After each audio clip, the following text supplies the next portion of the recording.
Esta es la cápsula para preparar el control 1 del curso Introducción a la Física Clásica. Y hablando con el profesor coordinador, me mencionó que los tópicos a evaluar en este control son cinemática en una dimensión, cinemática en dos dimensiones y movimiento circular uniforme.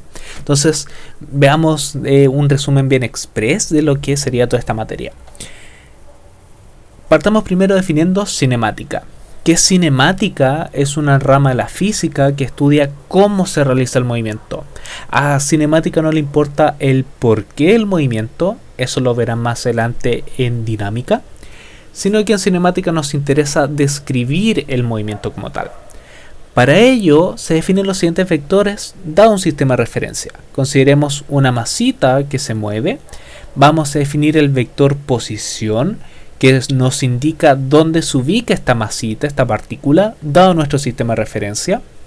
Y si la masita esta se está moviendo, el vector posición va a cambiar. Entonces, para escribir este cambio del vector posición, definimos el vector velocidad, que nos describe la tasa de cambio de la posición con respecto al tiempo. Y bueno, análogamente, el vector velocidad también puede cambiar, y para ello tenemos el vector aceleración, que nos describe esta tasa de cambio de la velocidad con respecto al tiempo. Y en verdad uno puede seguir definiendo más vectores que serían la tasa de cambio de algo con respecto al tiempo, pero hasta acá nos quedaremos. ¿Cómo se relacionan estos tres vectores? Tenemos dos ecuaciones y una patita. Una tercera. Entonces tenemos la ecuación de itinerario, que nos describe cómo cambia el vector posición con respecto al tiempo. ¿Y qué nos dice la ecuación de itinerario? Nos dice que la posición en un tiempo cualquiera es igual a la posición inicial más la velocidad inicial por el tiempo más un medio aceleración tiempo al cuadrado. Tenemos también la ecuación de velocidad, que nos describe la velocidad en un tiempo cualquiera, que es igual a la velocidad inicial más aceleración por el tiempo. Y tenemos esta tercera ecuación, que se llama la ecuación de Torricelli, que puede ser muy útil, porque es una ecuación que no depende del tiempo. ¿Y qué nos viene a decir? Que la rapidez final al cuadrado menos la rapidez inicial al cuadrado es igual a 2 veces a la aceleración por desplazamiento. Tiene una ligera sutileza, que esto de acá es un producto entre vectores y es algo que se llama producto punto, que vamos a formalizar más adelante. Entonces, para usarla hay que tener un cierto cuidado, ya que vamos a ver en la tutoría.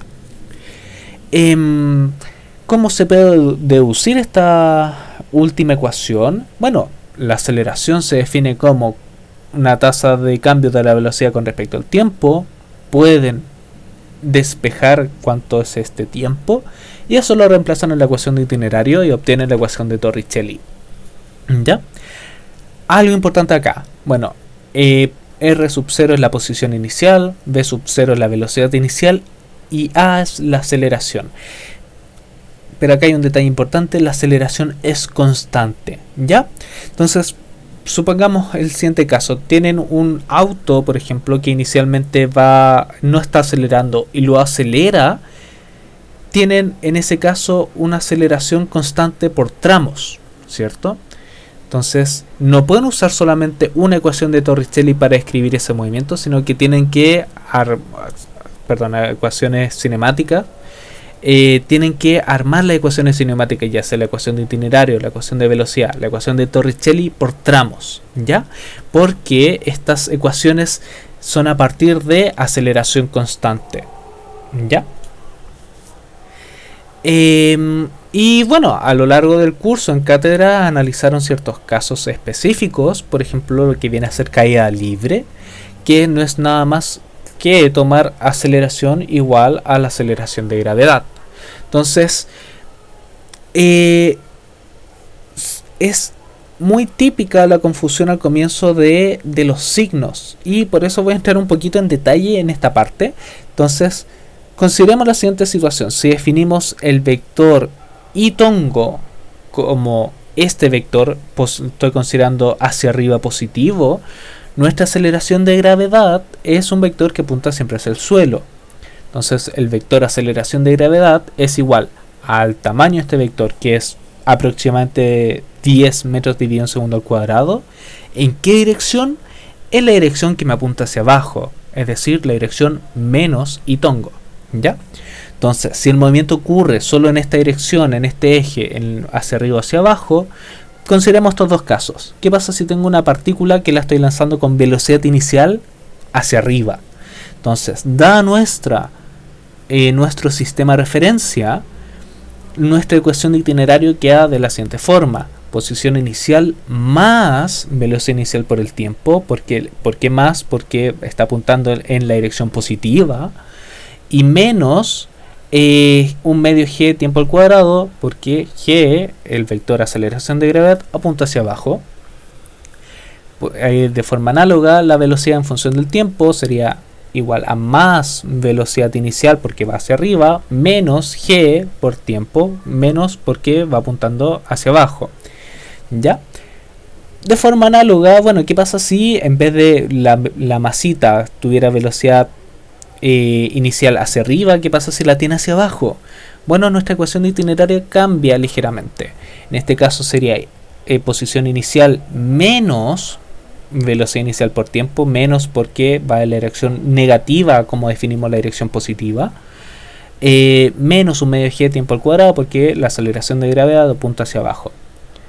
La velocidad en función del tiempo de forma análoga. Ahora, quiero hacer un hincapié acá. Ustedes perfectamente pueden definir, bueno, ¿qué pasa si defino la dirección positiva hacia abajo? Súper, no hay ningún problema. Siempre y cuando se definan bien el tema de los signos, que no se vayan a confundir con eso, ¿ya? Luego analizaron lo que es el lanzamiento proyectil. ¿Qué es el lanzamiento proyectil? Bueno, ¿qué pasa si tengo una masita y la lanzo en un plano 2D? Entonces, este movimiento es un movimiento en dos dimensiones, en donde en la dirección horizontal no tenemos aceleración. Entonces estamos hablando de un movimiento rectilíneo uniforme. Y como no tenemos aceleración, nuestra ecuación de itinerario queda de esta forma, una ecuación lineal. Y noten que la ecuación de velocidad, al no tener aceleración, nos menciona que la velocidad horizontal se mantiene constante en función del tiempo. Es decir, esto no depende del tiempo, ¿ya? Por otro lado, la dirección vertical, tenemos que la aceleración es igual a la aceleración de gravedad en esa dirección. Entonces estamos en presencia de un movimiento rectilíneo uniformemente acelerado. Entonces nuestra ecuación de itinerario ahora incluye el término de aceleración, menos porque estoy definiendo hacia arriba positivo, y en este caso tenemos una ecuación cuadrática, tenemos una parábola en función del tiempo. Y nuestra ecuación de velocidad ahora incluye el término de aceleración. Ahora noten, en las ecuaciones de itinerario estoy mencionando, bueno, velocidad inicial en X, velocidad inicial en Y. Y bueno, ¿qué pasa si inicialmente la partícula se lanzó con una cierta velocidad inicial, pero en diagonal? ¿Qué viene a ser velocidad inicial en X, velocidad inicial en Y? Bueno, son simplemente las proyecciones de este vector. ¿Y cómo estudiamos las proyecciones? Bueno, gracias a trigonometría podemos obtenerlas. Entonces, nuestro vector inicial, que es en diagonal, tiene una componente horizontal más una componente vertical. ¿Y cómo obtenemos estas componentes? Con las definiciones trigonométricas. Por ejemplo, coseno de alfa, que es cateto adyacente sobre hipotenusa. Entonces, con esa definición, obtenemos nuestra velocidad inicial horizontal. Análogamente, seno de alfa es cateto opuesto sobre hipotenusa. Tenemos entonces cuánto vale ese cateto opuesto. Algo importante acá, que igual es como típico, es que no memoricen que la velocidad inicial horizontal está asociada al coseno, velocidad inicial vertical está asociada al seno. Porque depende cómo se define el ángulo. Supongamos que en un problema, en vez de alfa acá, lo definen acá arriba, las relaciones van a invertirse. Entonces, mi consejo es que armen un triángulo rectángulo para encontrar estas relaciones, cómo van a ser estas proyecciones, ¿ya? Entonces, con todo esto en mente, consideremos la siguiente situación. Tenemos una partícula que se lanza y vuelve a la misma posición inicial. Entonces, supongamos que en la dirección horizontal parten inicialmente en la posición 0, tiene una cierta velocidad, y que en un tiempo posterior, lo estoy llamando t sub v, recorre una distancia r. ¿Qué pasa en la dirección vertical? Que inicialmente parte en 0, va con una cierta velocidad vertical y vuelve a la misma altura 0. Entonces, ¿cómo nos quedarían nuestras ecuaciones de itinerario? Nos quedarían, bueno, nuestra ecuación itinerario en la dirección y sería velocidad inicial en la dirección vertical por el tiempo menos el término de aceleración, y a partir de esta ecuación pueden determinar, bueno, cuál es el tiempo de vuelo. ¿Qué pasa en el tiempo de vuelo? Que volvemos a la misma altura inicial. Entonces, si factorizan tiempo de vuelo, obtienen una expresión para el tiempo de vuelo. Ahora, bueno, ¿cuál es la distancia en R? O sea, ¿cuál es la distancia horizontal recorrida? Saben ustedes que esta es la ecuación de itinerario ahora para X, al armarla. ¿Y en qué instante llegamos a esta distancia horizontal máxima? En la posición vertical evaluada en el tiempo de vuelo. Y con eso pueden encontrar, bueno, cuánto vale esta alcance horizontal. Y llegan a este resultado en específico usando una propiedad de trigonometría, de este paso a este otro, donde determinan que el máximo se alcanza para un ángulo de 45 grados, porque el seno de 90 es igual a 1 y es el valor máximo, ¿ya? Y bueno, ¿qué pasa? Siguiendo esa misma línea lógica, ¿qué pasa si toman la ecuación de velocidad vertical? Bueno, pueden determinar una expresión para el tiempo de subida, es decir, el tiempo que le tardó a la partícula llegar al punto más alto, es decir, el tiempo que le tomó llegar hasta ese punto. ¿Qué ocurre en ese punto más alto? Si es el punto más alto, significa que la partícula no sigue subiendo, y eso significa que la partícula se queda quieta verticalmente hablando. Por lo tanto, pueden despejar de esta ecuación cuál es ese tiempo de subida. Y sabiendo el tiempo de subida, pueden determinar, bueno, cuál es la altura máxima, ¿ya? ¿Qué es esta expresión? Entonces, noten lo siguiente. Estas expresiones, si bien las vieron en clase y las pueden usar sin demostración, es fácil deducirlas. Es decir, se saben bien la ecuación de itinerario, la ecuación de velocidad, y ahí van desmenuzando, obteniendo información. Y eso es como lo bonito. Entonces, acá les menciono lo siguiente también. Estas ecuaciones las pueden utilizar, no es necesario la demostración, las vieron en clase, etcétera. Pero en este caso, siempre y cuando estén en presencia de la misma situación, ¿ya?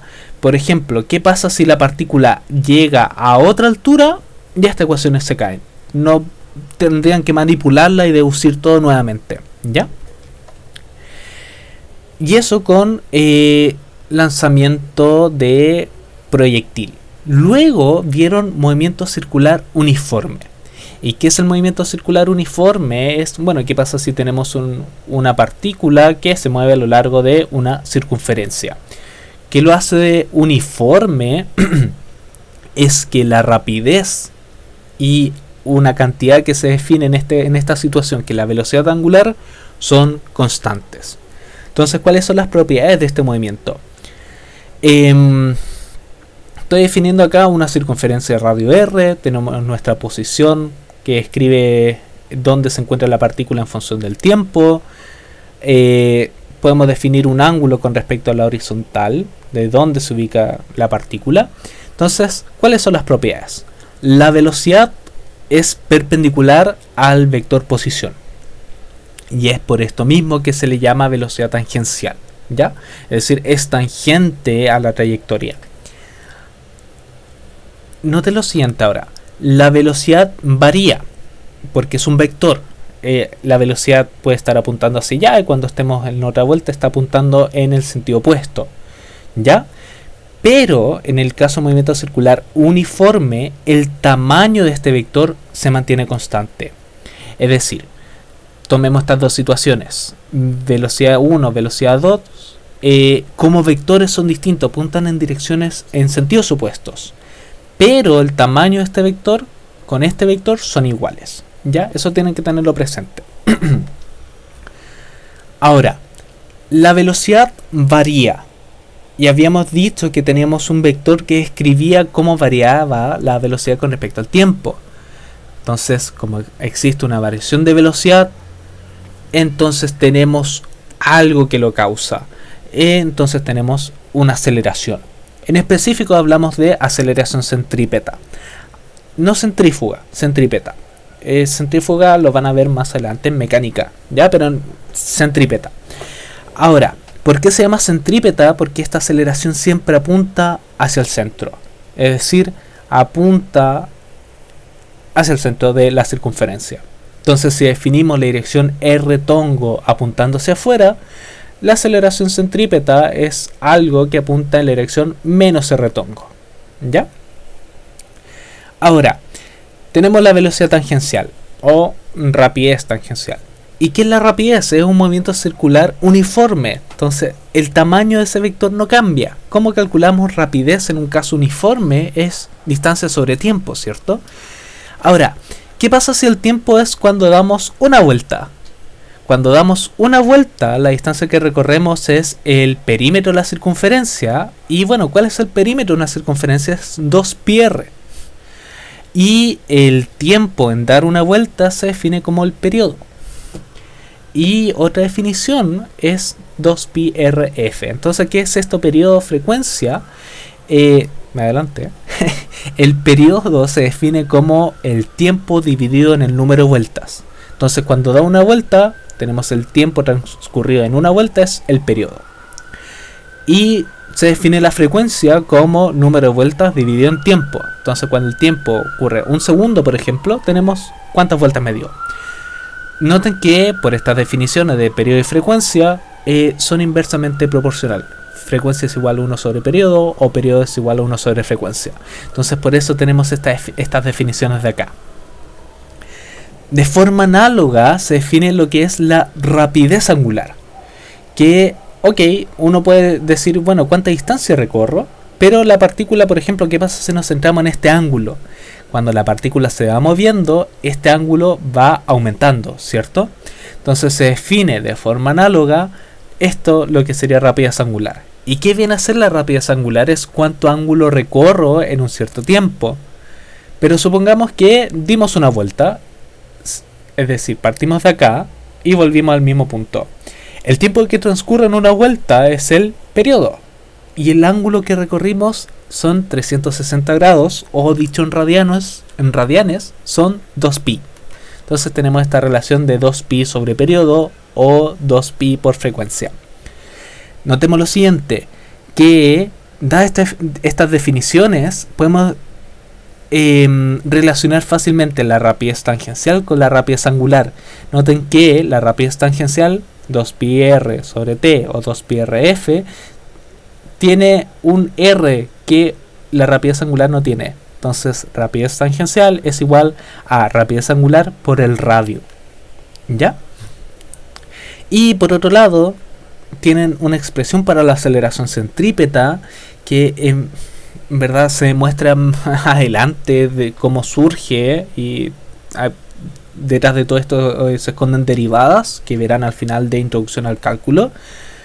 Y bueno, el tamaño de la aceleración centrípeta, el tamaño se calcula como la velocidad, la rapidez angular por la rapidez lineal, y por esta relación pueden determinarlo como omega cuadrado r, o la rapidez al cuadrado dividida en el radio. Así que eso, gente, esto es un resumen bien express de la materia. Entonces nos estamos viendo el viernes y mucho éxito con el estudio. Así que eso, cualquier cosita me comentan.